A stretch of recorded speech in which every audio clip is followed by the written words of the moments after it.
So I've got this chair. I thought this would be interesting. It's not a bad sketch by any means, but maybe what I can do is push myself to do a more dynamic perspective on that one. So we'll do that.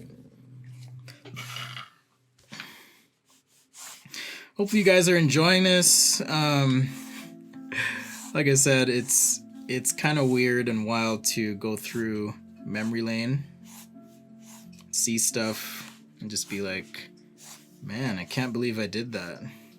Alright, so there's a base for my chair. Now looking at my original chair sketch, I'll set this to the side. This back is more of a curve, alright? But ergonomically speaking, what I really need to do is have this dip down, like so, and then come back up, like so.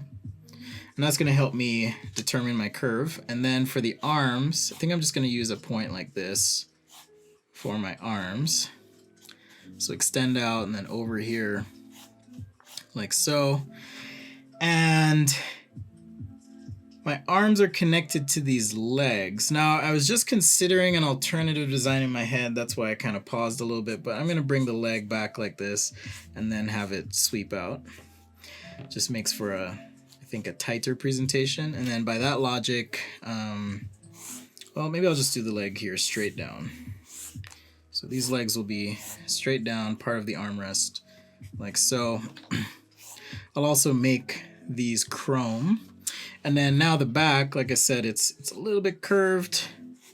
Okay, and I've got these like, what looks to be, it says webbing or wood slats, but I'll just make it something for now. I don't know what it's gonna be. There was a great question earlier about materials while sketching. For me, it starts with kind of the form that I'm after an application. Sometimes it does start with the material, but I think your form can oftentimes dictate what material you end up using. Maybe I'll do an overlay of this one. I always say that and then I don't end up doing an overlay. Something nice about seeing the rough sketch too. Thanks for joining me on Sketch-A-Day Live. I'm doing less slats as well. Maybe this one just rounds off. So it's like a slightly, it's like a slat, but it's rounded. I think I will do wood, because wood's fun to render.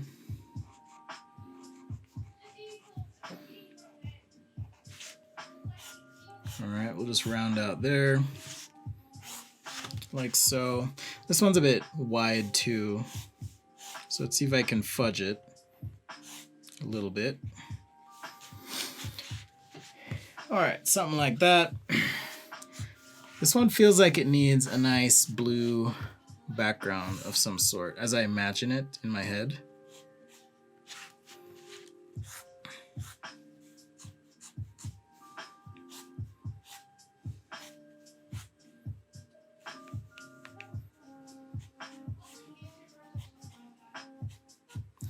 All right.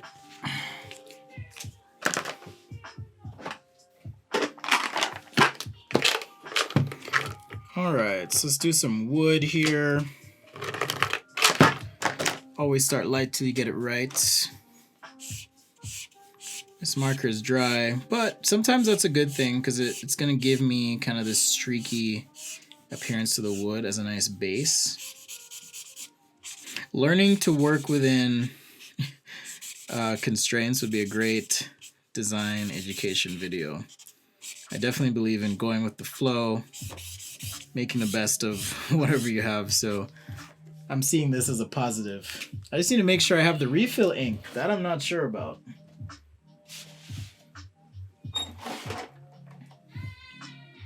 Looks like I do. Alright. So now in these, see, this is E35. Let me grab E37. It's the next one in the series of colors here. Just get the size of these slats. If you want to know more about shadows, check out my new video I dropped today. I actually took a picture on my driveway and was just kind of observing the sunlight and taught you guys a little bit about how shadows work, at least sunlight shadows, when you're sketching products. So feel free to check that out.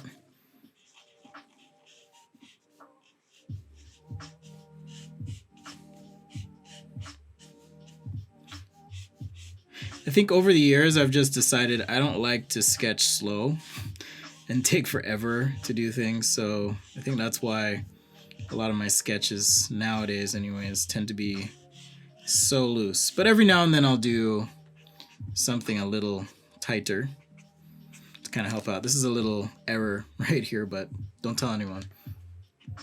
I also have no problems showing you guys what's wrong with my drawings because I feel like I'm constantly learning. I'm not here as a teacher who is perfect, but a teacher who is always learning, trying new things. And maybe that's a weird concept to some people, especially online. They kind of expect you to have it all together, but not always so. All right, so there's my wood slabs. Have you ever done a mahogany wood render before? Yeah, I mean, like a still life. Is that what you're talking about? Still life drawing, something like that. I'm gonna do these things here in chrome. Things, legs, arms. So I'm just grabbing the bad boys here, the Copic markers. We're gonna do it.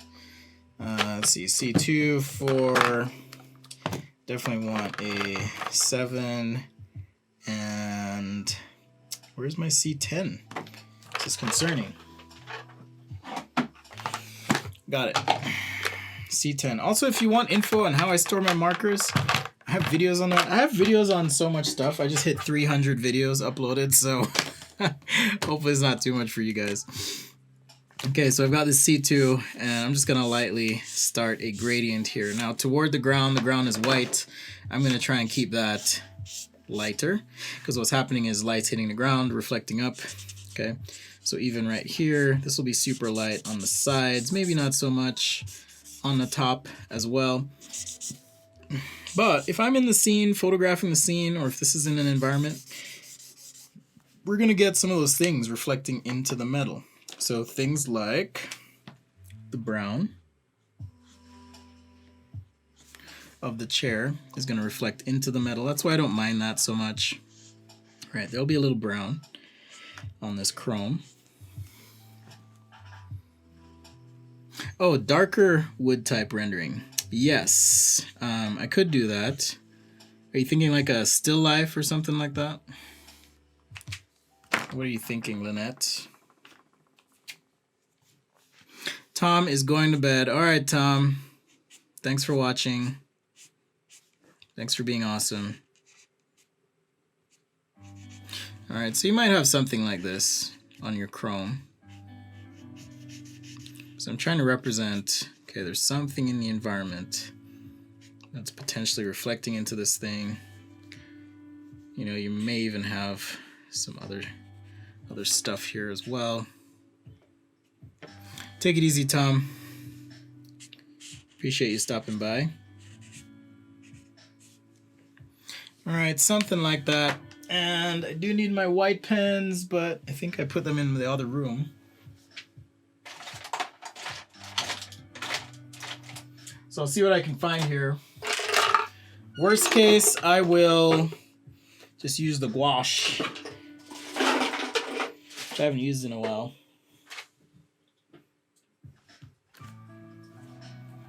All right, I'm not gonna waste time looking around for that. So this is a Sakura white pen. It's just gonna give me a chance to add highlights where I need cleanup on this chrome and so on. That was just a bad line. Some of these pump pens, or white pens rather, come with like a pump, so you can actually pump the tip of the pen and get more ink out. Super helpful. If things are feeling a little dead on you. And yes, I know I keep saying I'm gonna do a white pen video, but I will. This is a Sakura jelly roll. Similar, but a little different. A couple little hot spots in here. You can even add the hot spots on the wood. Or not hot spots, but texture dots, I like to call them. Go dark and light. Just helps with the materiality of the object, material presentation. I'm just making words up now, but that's okay. Because it's sketch day with Black Ross. That's what we do. That's how we do.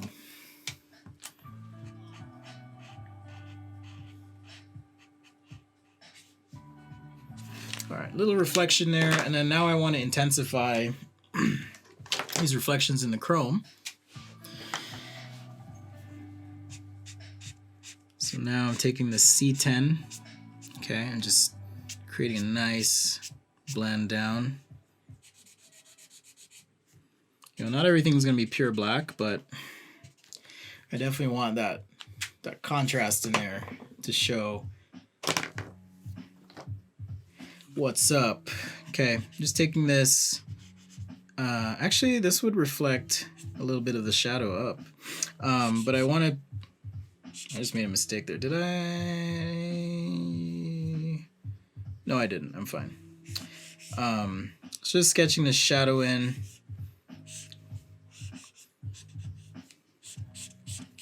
This is a chart pack marker. I mean, I'm sure the shadow is off, but quick approximation, I didn't actually calculate it out. All right, so quick chair there. And there you go. Here's my original idea from college. A little bit swoopier. This is really close to the ground. And here's my updated idea. I forgot to do the background blue though, so, but it looks fine. I don't need the blue. It looks just fine the way it is. Thank you, Mohammed. Much appreciated. I know some of you have asked in the past, what are the ways you can help me out or contribute? Definitely share the stream, share the page, whatever, wherever you find this. The other way is there are links in the video frame if you feel like you'd like to contribute. Some of you have in the past. I know Luke has, Remy, we had Roshan, Dirk, and if I forgot your name, oh yeah, Chad. Chad, Alex, I believe. And also, shoot, my mind's going blank. What's up, Chris? What do I think about food design? Depends what you mean. Do you mean packaging, or do you mean actual applying a human-centered design approach to food itself? I've always wanted to start a restaurant. That's something I've always wanted to do, and I think I will do at some point in life. It'll be super fun. Yeah, like I said, this I really cheated on, so I'm gonna go ahead and fudge this a little bit right back here. Add a little line weight to separate the arm from the side. Boom. Yeah, that feels better already. This I can't really fix. I mean, I could paint over it in white, let it dry, and then marker over, but I'll leave it for now.